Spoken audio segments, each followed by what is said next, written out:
Welcome to session 3 of How God Relates to Time. In this session, we're going to consider the second of 4 views, God inside of time. You may hear this referred to as divine temporality or a temporalist view. We're going to look at some biblical support for the view. We're going to explore an understanding of time that is implied by this view. And then we're going to consider some philosophical support and challenges for the view.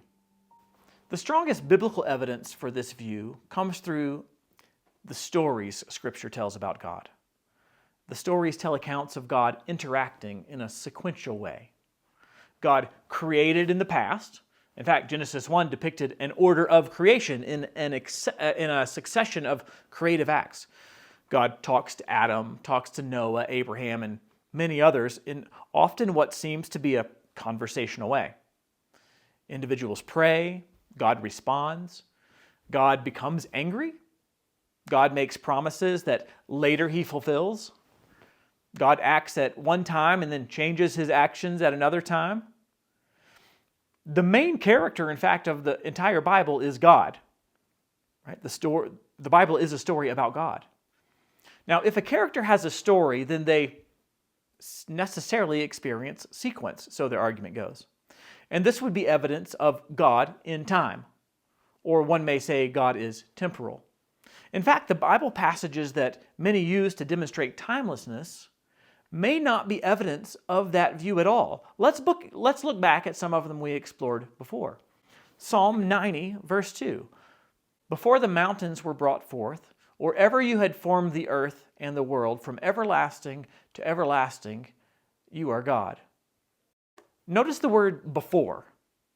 This might be evidence that God experiences befores and afters.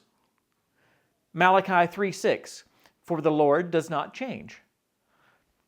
This is a passage relaying the fact that God doesn't change in relation to the promises He makes. Rather, He fulfills them. And the fulfillment comes after the promise. So it may not be an argument for divine timelessness after all. Hebrews 13:8. Jesus Christ is the same yesterday and today and forever. This is a passage that's likely referring to Jesus' character, not His actions or emotions or even positions. 2 Peter 3:8.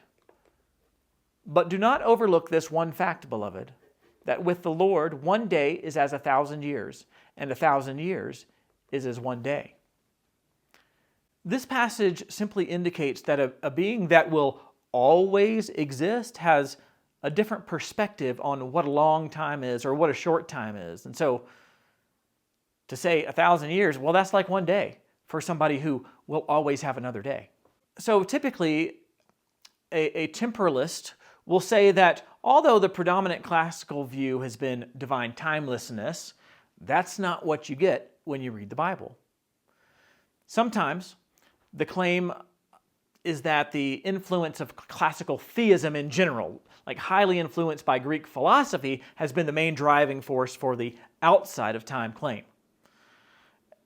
And that's a view that really doesn't fit with the text. In fact, you have to push that view onto the text.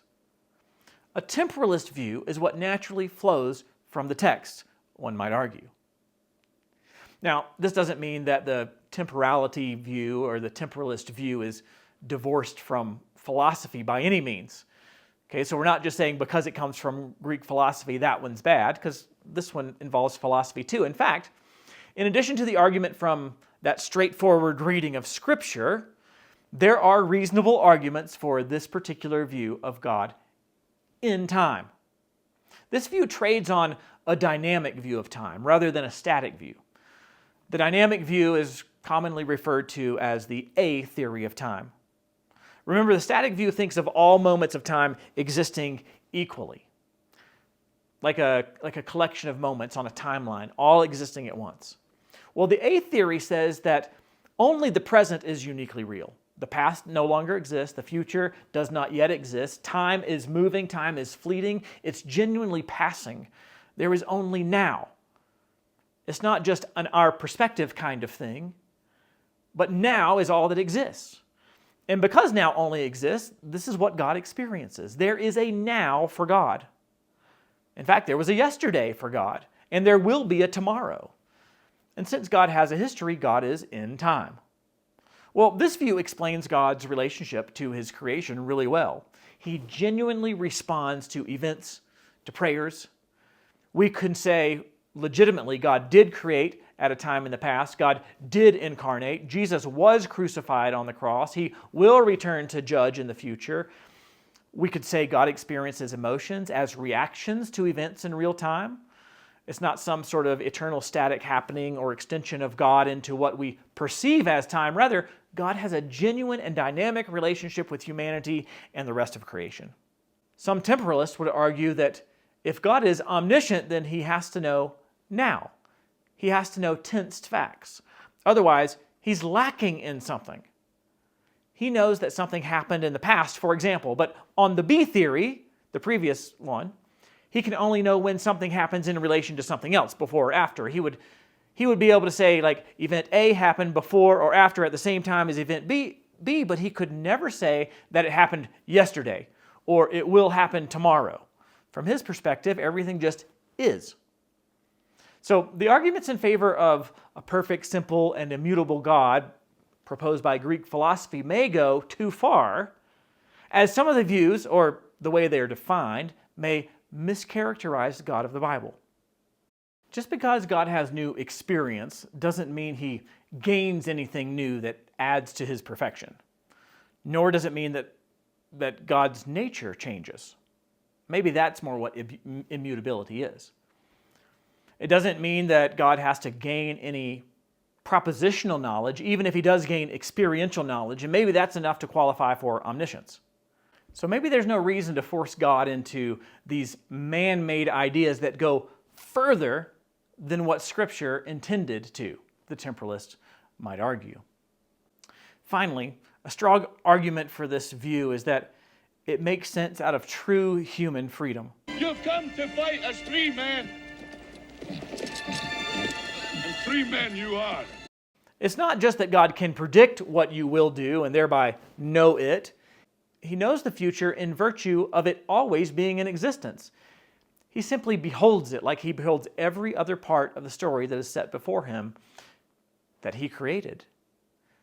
But if the future is not yet present and is still to come, then humans can actually be free to make choices with different possible outcomes. Human free will is a big argument for the temporalist view. Would you be willing to trade all the days from this day to that for one chance, just one chance, to come back here and tell our enemies that they may take our lives, but they'll never take our freedom? Now, of course, the view comes with some problems as well. If he can't see the future, if the future doesn't exist, how can he even know propositional facts about the future? Here's another one. If God is in time, then isn't he limited by his own creation in some way? What about this one? What does it mean for God to experience an infinite number of moments extended into the past? This is a problem that trades on the law of infinite regress. How do we, or God, ever get to this current moment if he's always existed in a sequence of moments? You can't get here from there if you never began. So the divine temporality view, God in time, helps us make sense of the straightforward reading of much of the Bible and God's relational interactions with humanity, as well as his knowledge about tensed facts. But it also comes with some problems. It seems to challenge the idea of immutability, possibly the omniscience of God, as well as it leads to that problem of an infinite regression of moments if God is temporal. Well, in our next session, we're going to explore a fascinating attempt to try to combine some of the strengths of each position through what we'll call God enters time. I'll see you in session 4.